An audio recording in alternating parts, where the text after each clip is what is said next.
I'm a lifelong traveler. Even as a little kid, I was actually working out that it would be cheaper to go to boarding school in England than just to the best school down the road from my parents' house in California. And so, from the time I was 9 years old, I was flying alone several times a year over the North Pole just to go to school. And of course, the more I flew, the more I came to love to fly. So the very week after I graduated from high school, I got a job mopping tables so that I could spend every season of my 18th year on a different continent. And then, almost inevitably, I became a travel writer, so my job and my joy could become one.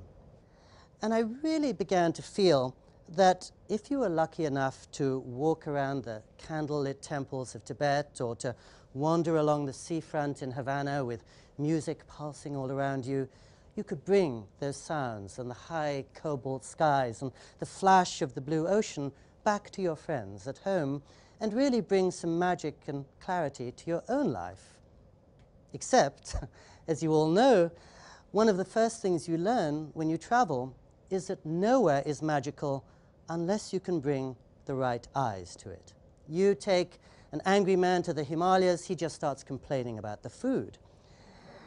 And I found that the best way that I could develop more attentive and more appreciative eyes was, oddly, by going nowhere, just by sitting still.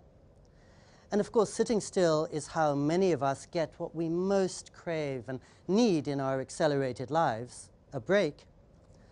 But it was also the only way that I could find to sift through the slideshow of my experience and make sense of the future and the past. And so, to my great surprise, I found that going nowhere was at least as exciting as going to Tibet or to Cuba.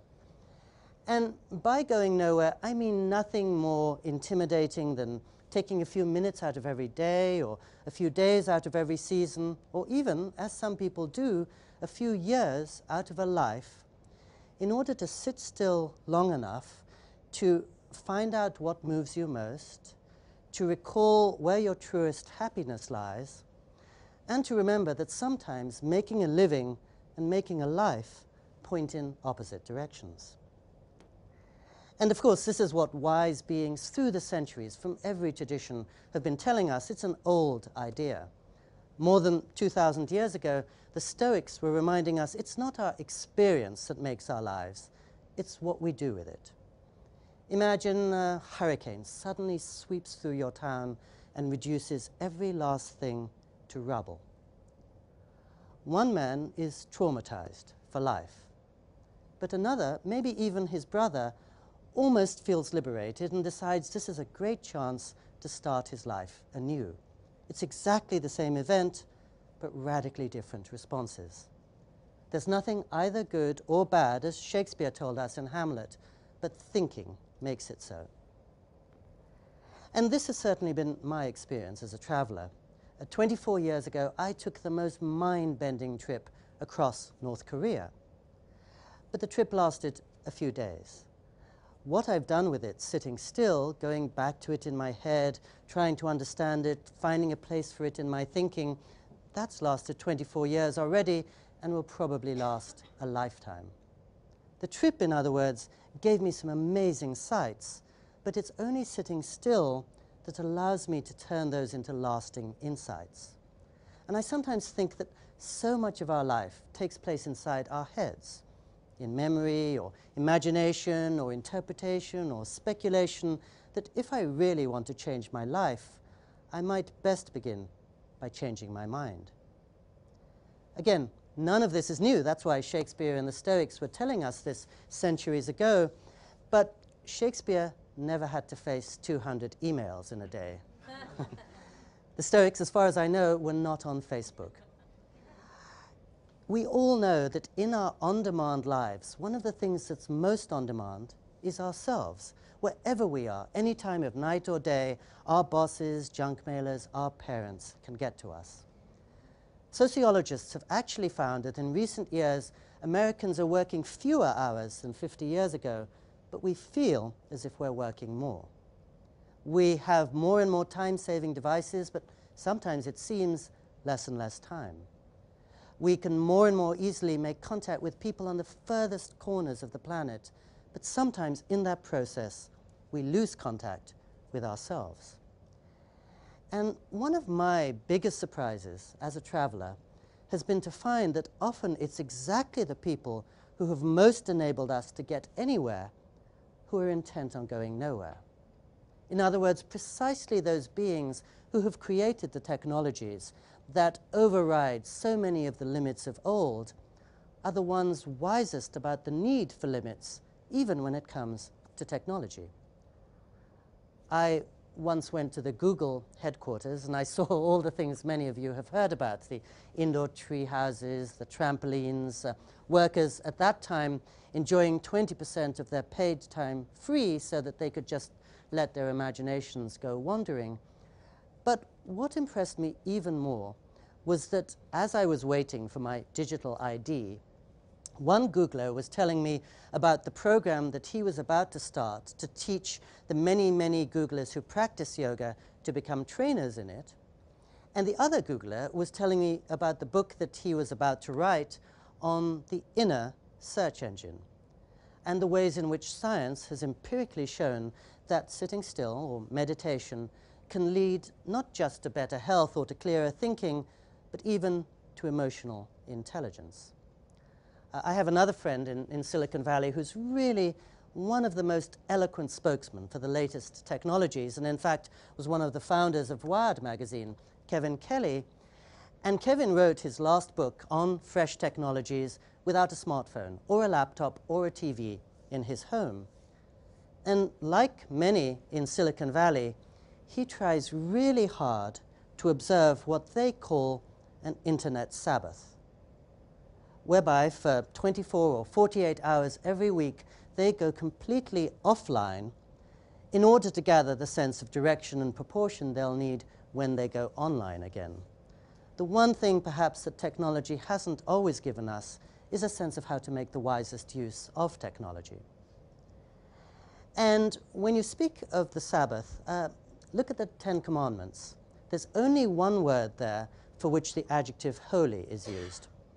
That's the Sabbath. Pick up the Jewish holy book of the Torah. Its longest chapter, it's on the Sabbath.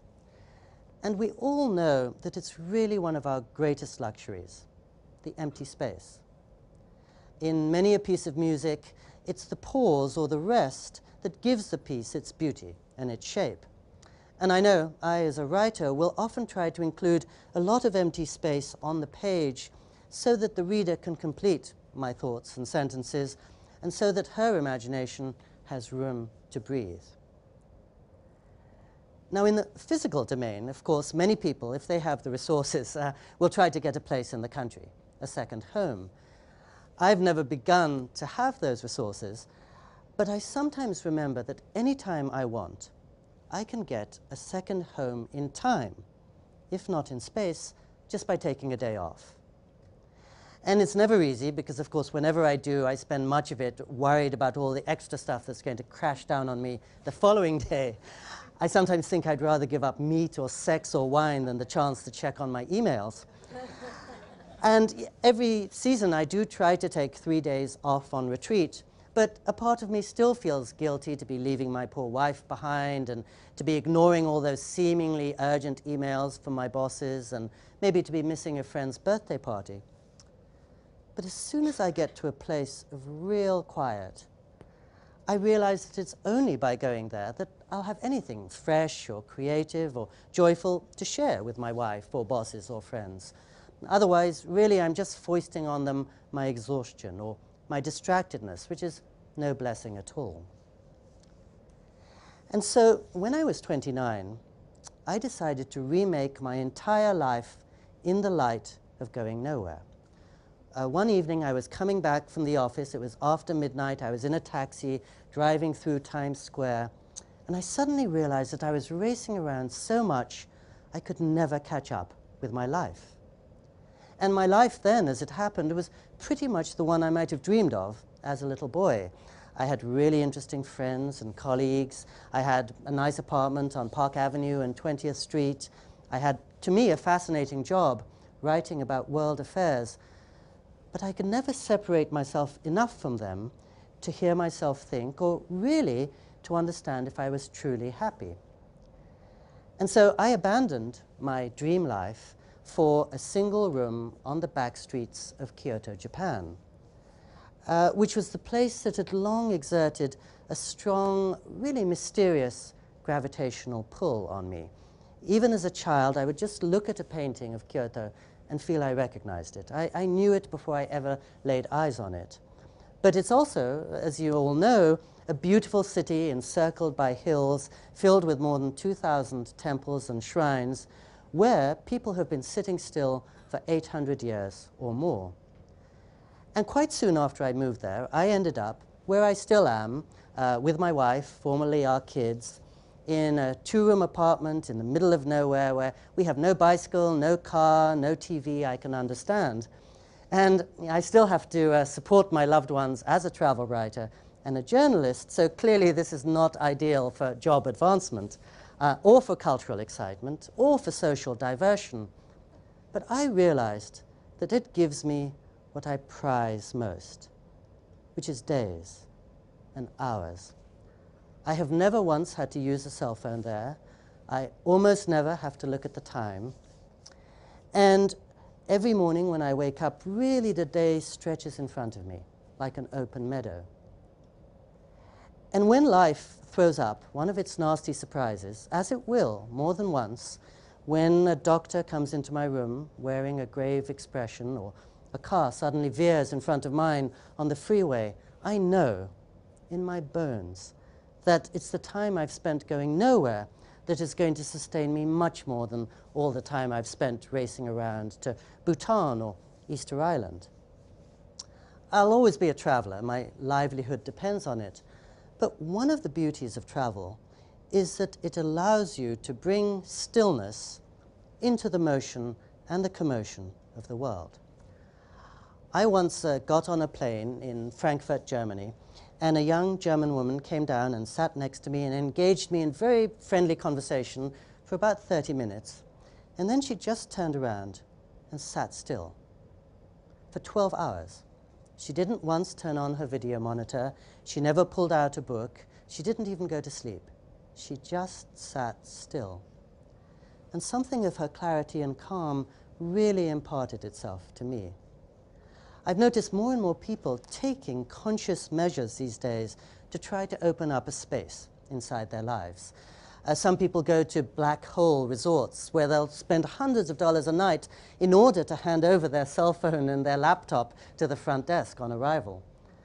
Some people I know, just before they go to sleep, instead of scrolling through their messages or checking out YouTube, just turn out the lights and listen to some music, and notice that they sleep much better and wake up much refreshed.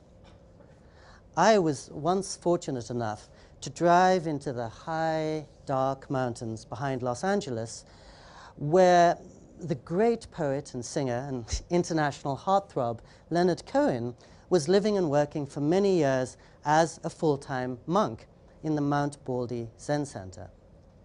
And I wasn't entirely surprised when the record that he released at the age of 77, to which he gave the deliberately unsexy title of Old Ideas, went to #1 in the charts in 17 nations in the world, hit the top 5 in 9 others. Something in us, I think, is crying out for the sense of intimacy and depth that we get from people like that who take the time and trouble to sit still. And I think many of us have the sensation, I certainly do, that we're standing about 2 inches away from a huge screen. And it's noisy and it's crowded and it's changing with every second, and that screen is our lives. And it's only by stepping back and then further back and holding still that we can begin to see what the canvas means and to catch the larger picture. And a few people do that for us by going nowhere. So in an age of acceleration, nothing can be more exhilarating than going slow. And in an age of distraction, nothing is so luxurious as paying attention And in an age of constant movement, nothing is so urgent as sitting still. So you can go on your next vacation to Paris or Hawaii or New Orleans. I bet you will have a wonderful time. But if you want to come back home alive and full of fresh hope, in love with the world, I think you might want to try considering going nowhere. Thank you.